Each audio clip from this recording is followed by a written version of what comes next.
안녕하세요. 무슨 일이 있어도 억만금을 준대도 일본과 중국에게만큼은 무기를 판매해서는 안 된다. 저들은 자신에게 힘이 생겼다고 생각할 때마다 저지른 일들이 역사에 분명히 기록되어 있고 그 역사는 반복되기 마련이다. 영국은 중세 이래로 적대국의 적을 지원해 국가의 안보를 지켜왔다. 16세기에는 스페인을 견제하려고 네덜란드와 제휴했고 18세기 말 프랑스 대혁명 때는 유럽 국가들과 대불 동맹을 결성했다. 21세기에는 중국을 견제하려고 한국 해군의 항공모함 건조를 지원하려고 한다. 한국은 영국, 미국과 같이 중국 공산당을 처부수어야 한다. 중국의 핵 잠수함이 인도 태평양 지역을 항해 중인 영국 항공모함 퀸 엘리자베스 호를 추적하다 곳에 발각되는 수모를 겪었습니다. 자기가 추적당하는지도 모르고 추적하다가 딱 걸려 황급히 주행랑을 친 것이죠. 13일 영국 데일리 익스프레스에 따르면 중국의 핵 공격 잠수함이 태평양을 항해하며 영국의 해군 항공모함 퀸 엘리자베스호의 미행을 시도했습니다.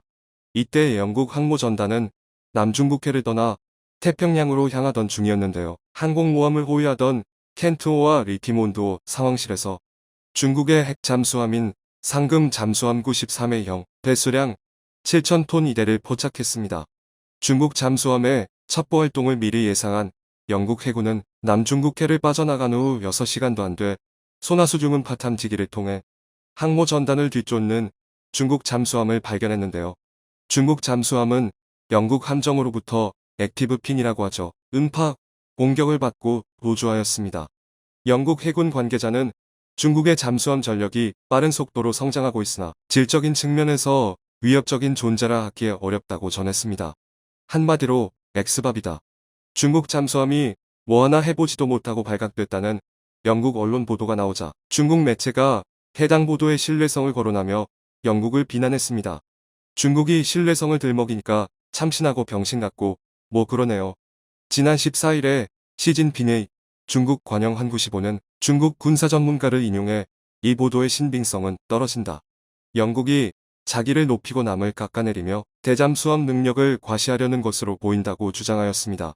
이어 중국의 군사 전문가 증중핑 송충병은 영국의 많은 함정은 완전한 전투력을 갖추고 있지 못하며 대잠수함 능력은 더욱 제한적일 것이라고 부들부들대고 있는데요.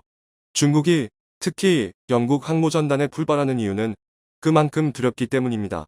지난 7월 15일 영국 항모전단이 중국의 영유권 분쟁 지역인 남중국해로 진입하자 곧장 만약 영국이 남중국해에서 중국을 협박하는 여격을 하고 싶다면 창녀가 되겠다는 것이고 그런 구체적인 행동 시비엘이 침범을 한다면 매 맞기를 매거라는 것에 스킹포어 비팅이라고 모독했습니다. 미친 것 같아요. 아편에서 아직 들쨌나. 하기야 중국 입장에서 그토록 자랑하던 중국 항모들은 하루가 멀다 하고 조롱받거나 수리받는 게 전부인데 지구 반대편에서 무려 전단을 이끌고 오는 영국의 항공모함이 대놓고 분쟁 지역을 드나드니 상당히 눈에 거슬릴 수밖에 없을 것입니다. 그래서 핵잠수함까지 보내며 위협하였지만 오히려 중국 핵잠수함의 민낯만 한 번 더 드러난 꼴이 되었죠. 해군의 핵심 전력인 항공모함과 핵잠이 이렇게 패급이면 뭐 중국 해군 말다 한 거죠. 수개월간 수중 작전을 수행해야 하는 핵잠수함에 있어 정숙성은 생명과도 같은데요. 일단 발각돼 그 잠수함의 독특한 음향이적에 위에 기록되면 그 잠수함의 작전 능력은 소멸한다고 할 수 있습니다. 한번 기록된 음문 데이터는 세계 어느 바다에서도 중국 잠수함을 판별할 수 있게 해줍니다. 중국의 핵 잠수함인 93A형은 이미 여러 차례 소음으로 적발된 적이 있는 해급 잠수함입니다. 지난 2018년에도 일본과 영유권 분쟁을 하고 있는 센카쿠 열도 해역에 진입했다가 소음으로 인해 일본 해상자위대에 탐지되어 14일 내내 쫓겨다닌 뒤 결국 작전을 포기, 공해로 떠올랐습니다. 중국은 러시아로부터 잠수함 소음 감소 기술을 수입하려 했으나 잦은 해킹 시도 및 기술 유출 우려로 도입에 실패했습니다. 중국의 잠수함 소음은 미국의 1970년대 수준으로 핵 잠수함 전력에서 미국은 물론 한국과도 경쟁 우위에 있다고 하기 어렵다는 평가가 대부분입니다. 양이 많으면 뭐합니까? 다 적발되는데. 미 해군 정보국 2019년 보고서에서는 중국에서 최근 건조된 진급 잠수함의 소음 수준이 30년 전 건조된 소련의 델타 3급 수준에도 못 미친다는 평가를 했는데, 미 해군 원잠이 곰에서 수천 킬로미터 떨어진 중국 연안에서 작전하는 진급 잠수함의 소음을 추적할 수 있을 정도라고 합니다. 이런 기술적 격차 때문에 미국은 아직 중국 잠수함 전력의 부상을 큰 위협으로 보고 있진 않습니다. 특히 중국의 원자력 잠수함은 디젤 잠수함보다 못하다는 평가입니다. 각종 보고서에서는 대형화되고 비교적 조용한 킬로급 순금이안급 디젤 잠수함이 원자력 잠수함보다 더 위협이라고 하고 있죠. 핵추진 잠수함은 핵동력 장치와 터빈의 감속 장치에서 발생하는 커다란 소음이라는 치명적 약점을 갖고 있습니다.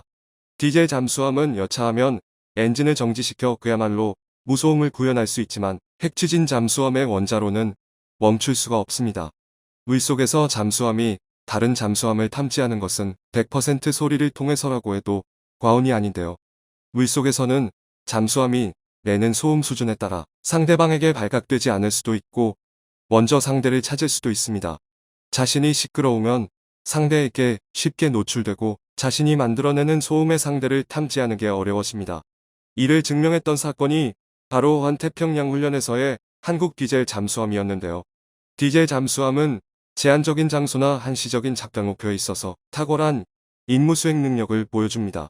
한국의 도산 안창 5급 잠수함은 환태평양 훈련 1팩에서 미 해군의 핵추진 항공모함인 존 스테니스함을 포함해 상대편 수상함 15척을 향해 40회 이상 가상어뢰 공격을 성공시켰고, 이 과정에서 단 한 번도 레이더에 탐지되지 않았습니다. 한국 잠수함의 화려한 이력은 일일이 나열하기 힘들 정도죠.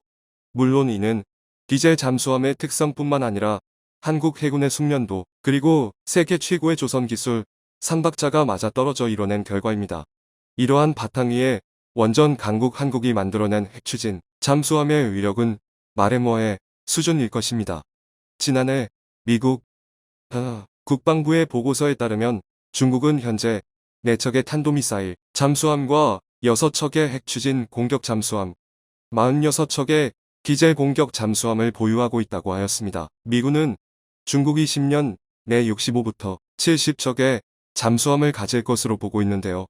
북한 또한 최근 SLBM 잠수함 개발을 천명하며 긴장감을 고조시키고 있어 한국의 핵잠수함 도입이 필수적으로 제기되고 있는 상황입니다. 핵잠수함 개발을 논할 때마다 꼬리표처럼 달아붙는 것이 한미원자력 협정 개정입니다. 1956년 체결된 이 협정이 2015년 개정되면서 우리나라는 20% 미만 우라늄 전홍축은 가능해졌지만 군사적 목적은 안 된다는 단서가 붙었습니다. 추가 개정이 필요한 이유이죠.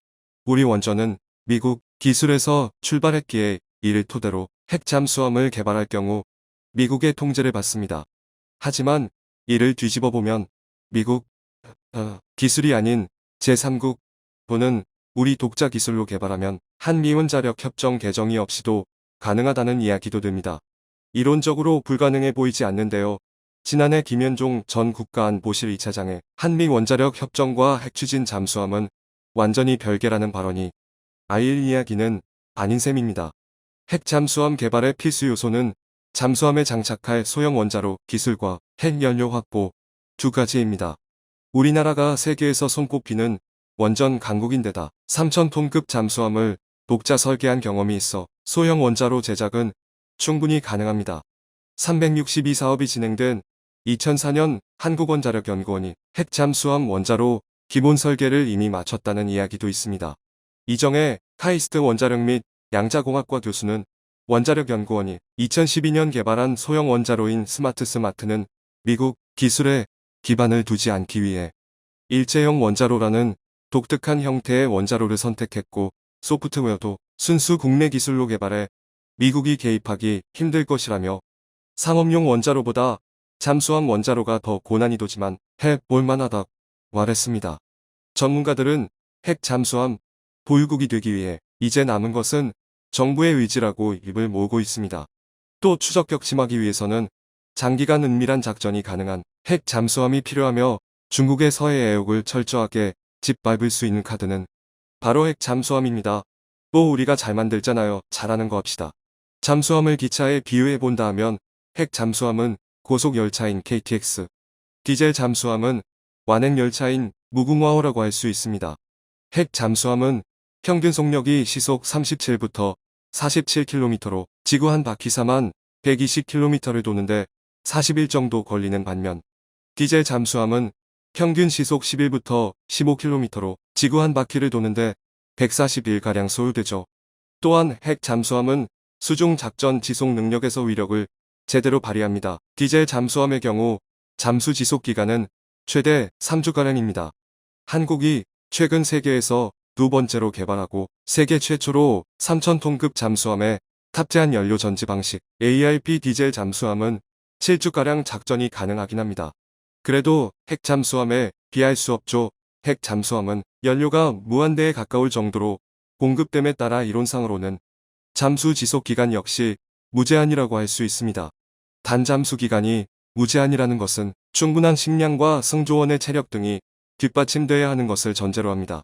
따라서 식량 보급과 승조원 휴식 등을 고려하면 핵 잠수함의 실제 잠수 능력은 최대 6개월가량으로 디젤 잠수함과의 잠수 능력 차이는 비교가 안 될 정도입니다.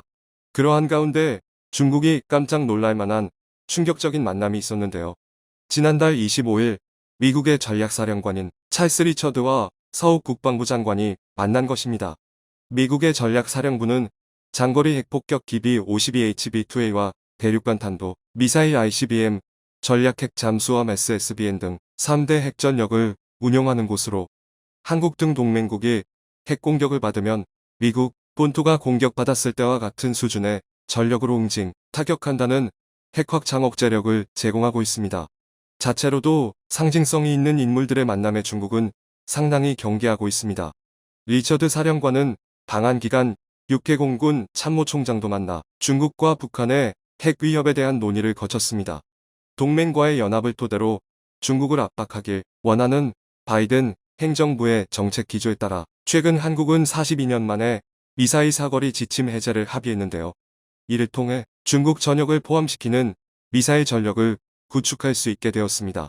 여기에 기가 막힌 타이밍으로 지난달 한국은 SLBM 수중 발사에 성공하여 세계에서 8번째 SLBM 개발국에 올랐습니다. 타이밍이 심상치 않은데요. 잠수함 발사 탄도미사일을 서해에서 발사할 경우 중국 본토 전역이 사정거리 안으로 포함됩니다. 사실 북한만을 상대한다면 SLBM은 사치입니다. 현재 있는 현무 시리즈로도 제압하고 남죠. 그러나 미국과 한국의 주된 적이 이제 북한을 넘어 중국이라는 데에 공감대가 형성되고 있고, 미사일 지침 제한이 풀림과 동시에 잠수함에서 발사하는 탄도미사일 개발까지 완성되게 된 것이죠. 중국의 끝이 보이기 시작했습니다. 중국 잠수함은 바다의 트랙터라고 소문이 이미 정평나 있습니다. 각 잠수함마다 고유의 소음이 있는데 그 소음이 너무 커서 바로 발각됩니다. 제가 가장 싫어하는 세 가지가 인종차별과 중국과 일본입니다. 솔직히 지금 당장 한국군과부터도 중국 육군은 압살당할 것이 100%이고 해군에서도 한국 해군을 이길 수 있을지 심히 의심된다. 특히 한국 잠수함 부대와 만나면 중국은 100% 그대로 지하매몰된다. 시청해주셔서 감사합니다.